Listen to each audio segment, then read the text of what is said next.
no question of someone, looking at someone using that and thinking they're smoking. So you've got to think, well, okay, so it's not dangerous to be near someone who's using an electronic cigarette. There's really no evidence and actually very little reason to believe that it's going to renormalise smoking. So what's the problem?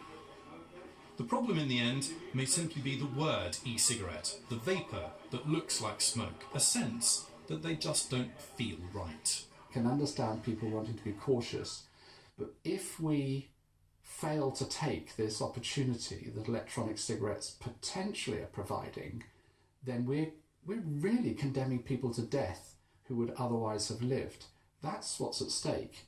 Nonetheless, regulators are clamping down on e-cigarettes. Concerns remain about safety, efficacy and limited regulation.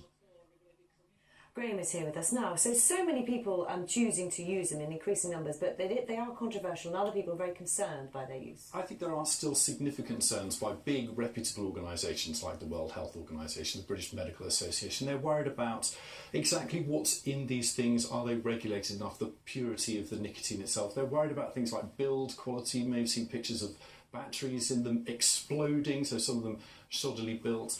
There are still serious concerns about whether they're being marketed at children, so bright colours, sweet flavours, are they being targeted, made attractive to children?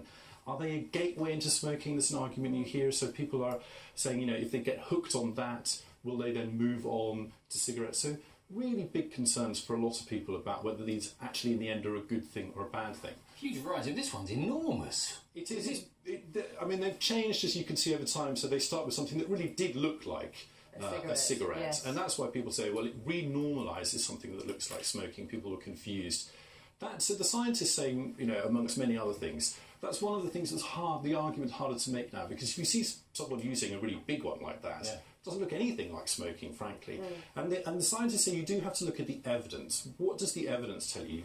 Is it a gateway into smoking? The figures today show that 99% of people who are using them are current or former smokers. Actually, this isn't e-cig, it's Doctor Who's sonic screwdriver, isn't it? That's what lots of people say about that, yeah. Oh, thanks very much. Thank you. Thank you. Coming up in the programme a little bit later, energy